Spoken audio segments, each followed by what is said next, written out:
بسم اللہ الرحمن الرحیم۔ محترم ناظرین السلام علیکم۔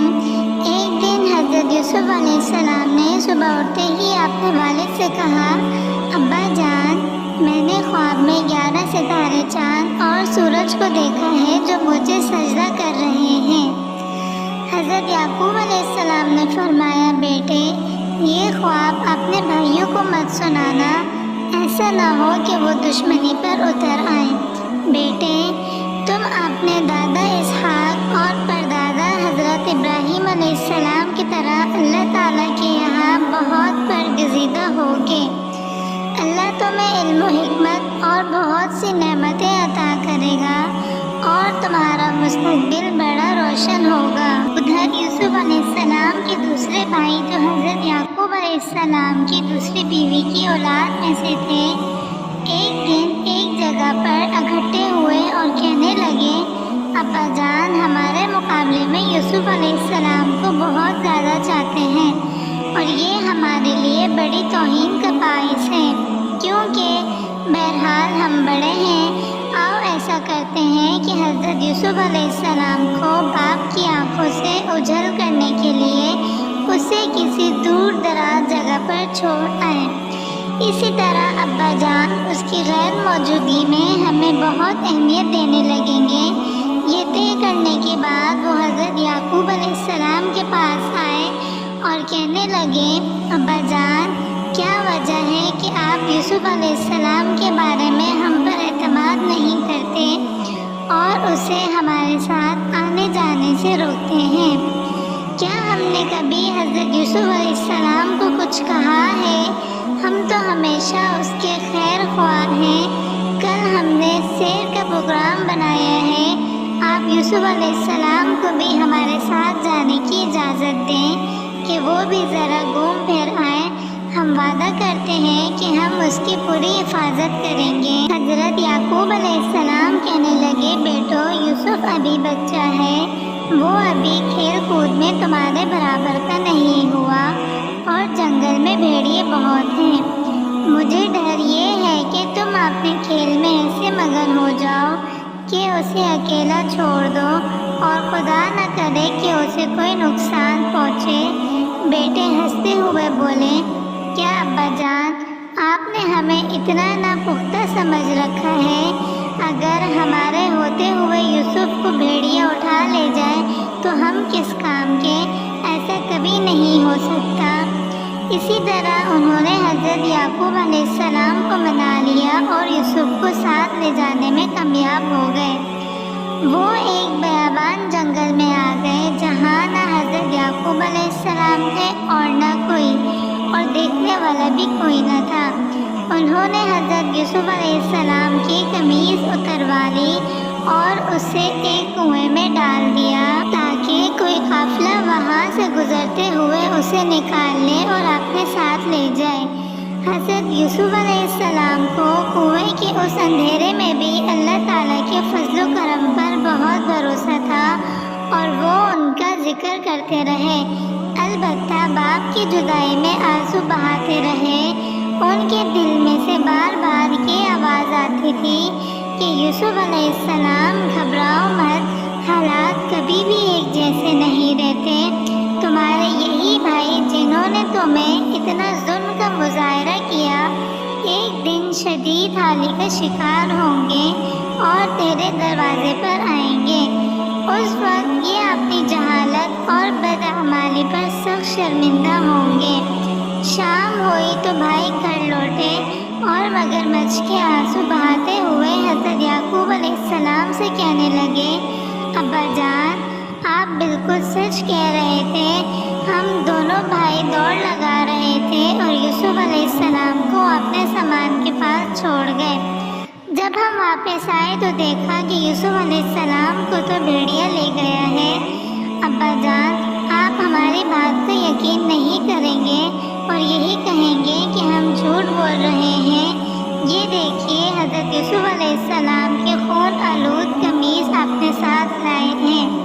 حضرت یعقوب علیہ السلام بہت رنجیدہ ہوئے اور فرمایا، ایسا نہیں ہے، بلکہ تم نے کوئی چال چلی ہے۔ بہرحال صبر کے علاوہ اور میں کیا کر سکتا ادھر ایک قافلہ وہاں آ کر رکا۔ پانی تلاش کرنے والا کنویں کی طرف آ نکلا۔ اس نے ڈول کنویں میں ڈالا اور یوسف علیہ السلام نے ڈول کو پکڑ لیا اور اسی طرح کنویں سے باہر آ گئے۔ وہ پانی کی بجائے ایک خوبصورت لڑکے کو دیکھ کر باغ ہو گئے اور یوسف علیہ السلام کو لے کر قافلے کی طرف لوٹے۔ سب قافلے والے بہت خوش ہوئے۔ انہوں نے سوچا کہ اس لڑکے کو مصر لے جائیں اور بھاری قیمت پر بیچ ڈالیں۔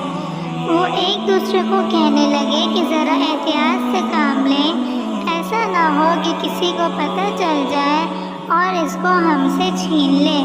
یوسف علیہ السلام کے بھائی اگلے دن صبح کنویں کی طرف آئے تاکہ معلوم کریں کہ یوسف علیہ السلام پر رات کیسی گزری۔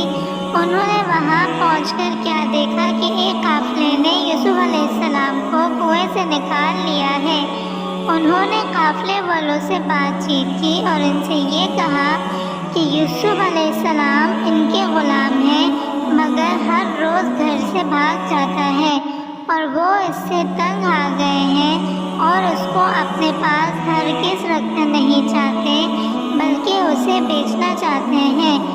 اس طرح انہوں نے اپنی باصلاحیت نیک اور خوبصورت بھائی کو چند روپے کے بدلے میں بیچ ڈالا۔ قافلہ مصر پہنچا۔ مصر کی عوام اپنی ضرورت کی اشیاء خریدنے کے لیے قافلے والوں کے پاس آئی۔ ہر شخص اپنی ضرورت کے مطابق کسی نہ کسی چیز کی تلاش میں تھا۔ حضرت یوسف علیہ السلام کو دیکھ کر وہ لوگ سوچنے لگے کیا یہ لڑکا بھی فروخت کے لیے ہے؟ اس زمانے میں رواج بھی یہی تھا کہ لڑکے لڑکیاں غلام اور کنیز بنا کر بیچ دیے جاتے تھے۔ چنانچہ ہر ایک یہی چاہتا تھا کہ حضرت یوسف علیہ السلام کو خرید کر گھر لے جائے۔ آخرکار قافلوں والوں کا یوسف کے بارے میں مصر کے بادشاہ جو عزیز مصر کہلاتا ہے سودا طے پا گیا۔ وزیر مصر یوسف کو اپنے محل میں لے گیا اور اپنی بیوی زلیخا کے سپرد کر دیا۔ بادشاہ نے ملکہ سے کہا کہ اس بچے کی سلیقے سے پرورش کرو، بلکہ اسے اپنے بیٹوں کی طرح پالو، بڑا ہو کر یہ ہمارے بہت کام آئے گا۔